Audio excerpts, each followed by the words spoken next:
Hello students, today we are going to discuss our second poem, An Elementary School Classroom in a Slum, written by Stephen Spender.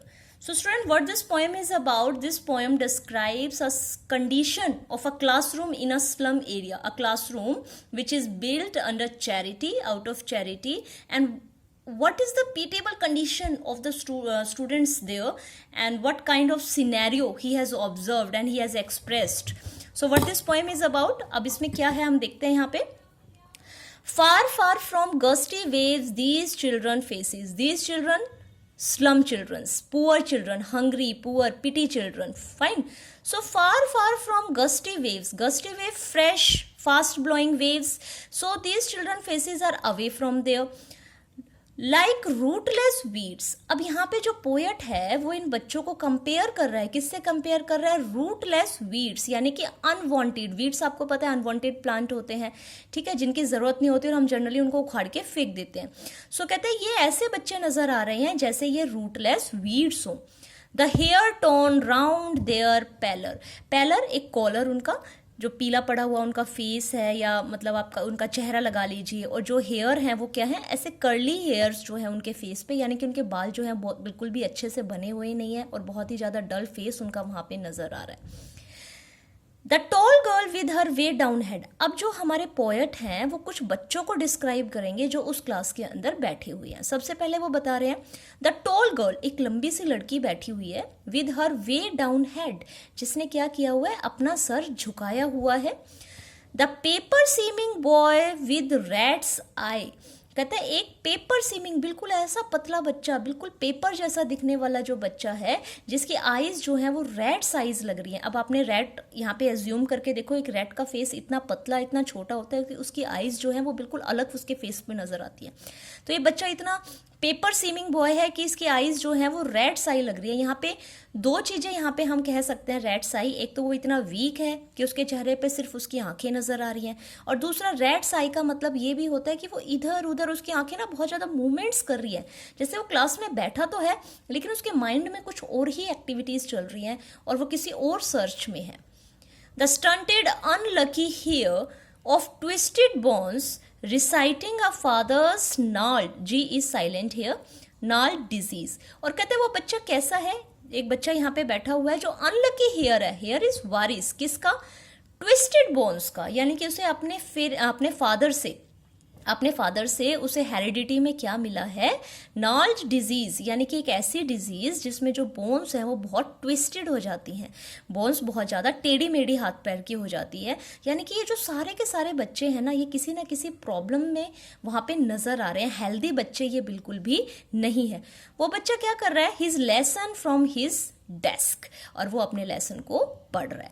तो यहाँ पे बेटा हमें क्या क्या पता चला? एक टॉल गर्ल का पता चला जो अपना हेड डाउन करके वहाँ पे बैठी हुई है, एक पेपर सीमिंग बॉय है जिसकी रैट्स की आई है, और एक अनलकी हेयर है अपने फादर्स की ट्विस्टेड बोन्स जो डिजीज है उसका.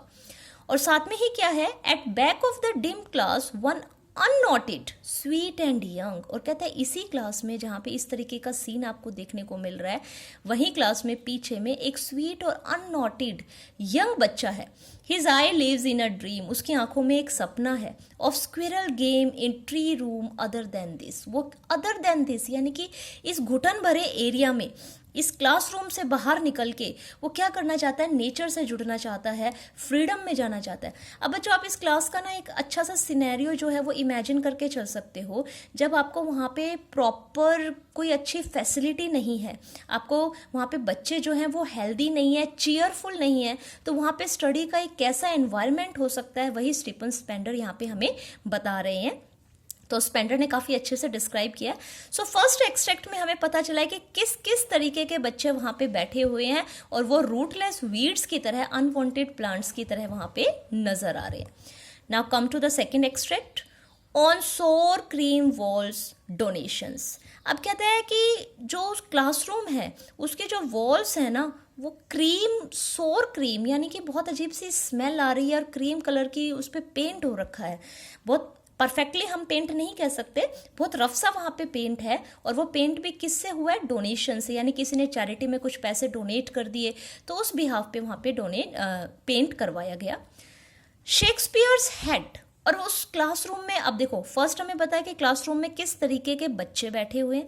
अब सेकंड एक्सट्रैक्ट में हमें बताया जाएगा कि उस क्लासरूम में क्या क्या चीज़ें अवेलेबल हैं, क्या क्या फैसिलिटीज़ उनको दी गई है। वहाँ पे शेक्सपियर्स हेड का मतलब ये बिल्कुल भी नहीं है कि शेक्सपियर का सर जो कटा हुआ है वो वहाँ पे लगाया हुआ है, नो। वहाँ पे शेक्सपियर की एक फ़ोटो वहाँ पे लगाई हुई है, और शेक्सपियर की वहाँ पे फ़ोटो जो है वो इन बच्चों के लिए टोटल ही क्या है, किसी भी यूज़ की नहीं है। जिन बच्चों को बेसिक फैसिलिटीज़ नहीं मिल रही हैं, जो बच्चे हेल्दी नहीं हैं, जो बच्चे इल हैं, बीमार हैं, उनके लिए शेक्सपियर जो है वो मीनिंगलेस है, इनका वहाँ पे कोई मतलब नहीं बनता। Cloudlets at dawn, civilized doom, riding old cities, ballad, flory Tyrolese valley. कहता है अब एक वहाँ पे पिक्चर है टॉर्सल वैली की, अगर आपको ये देखना हो तो आप अपने गूगल पे सर्च करके भी देख सकते हो। एक टॉर्सल वैली है जो बहुत ब्यूटीफुल है, उसका जो नेचर का जो मॉर्निंग है, क्लाउडलेस डॉन जो है वहाँ पे दिखाया गया, एक ब्यूटीफुल सीन वहाँ पे नज़र आ रहा है, यानी कि कोई नेचर की पेंटिंग उस क्लास में लगी हुई है शेक्सपियर की पेंटिंग के साथ में।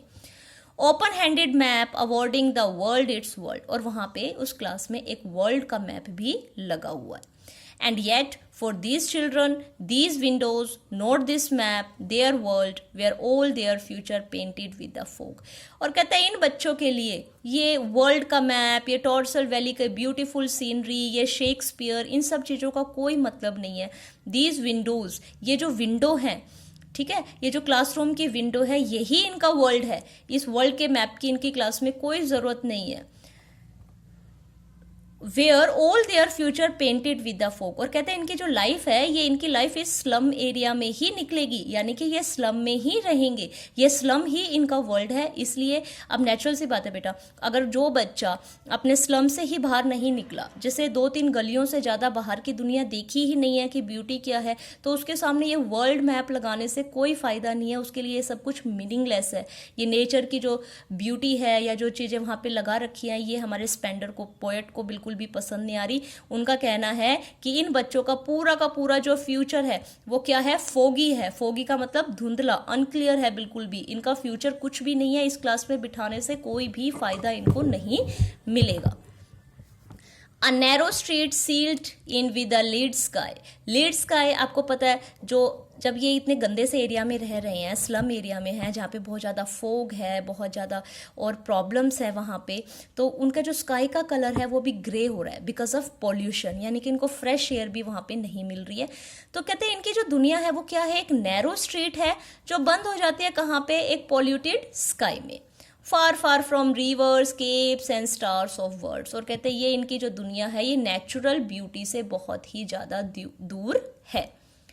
Surely Shakespeare is wicked, the map a bad example. कहते हैं श्योरली जो शेक्सपियर है ये इनके लिए क्या है, विकेड है। विकेड इन द सेंस इनके किसी भी काम का नहीं है, और जो ये मैप यहाँ पे लगाया गया है ये मैप भी एक बैड एग्जाम्पल है। With ships and sun and love tempting them to steal, और कहते हैं इन बच्चों को ऐसी चीज़ें दिखाना, जैसे शेप्स दिखाना, सन दिखाना, ये और कुछ भी नहीं कर रहे हैं, सिर्फ क्या करते हैं, इनको टेम्प्ट करते हैं, इनको अट्रैक्ट करते हैं किस तरफ, चोरी करने के लिए। अब यहाँ पे आप इसके आइडिया को समझो, एक ऐसा बच्चा जिसको बेसिक फैसिलिटीज़ भी नहीं मिली है, उसे आप इतना ज़्यादा ब्यूटीफुल अगर एरिया दिखाओगे, ब्यूटीफुल चीज़ें दिखाओगे, और अगर उसकी डिज़ायर बढ़ गई तो वो उसको ले तो नहीं सकता, और वो उसे क्या करेगा, स्टील करने की कोशिश करेगा।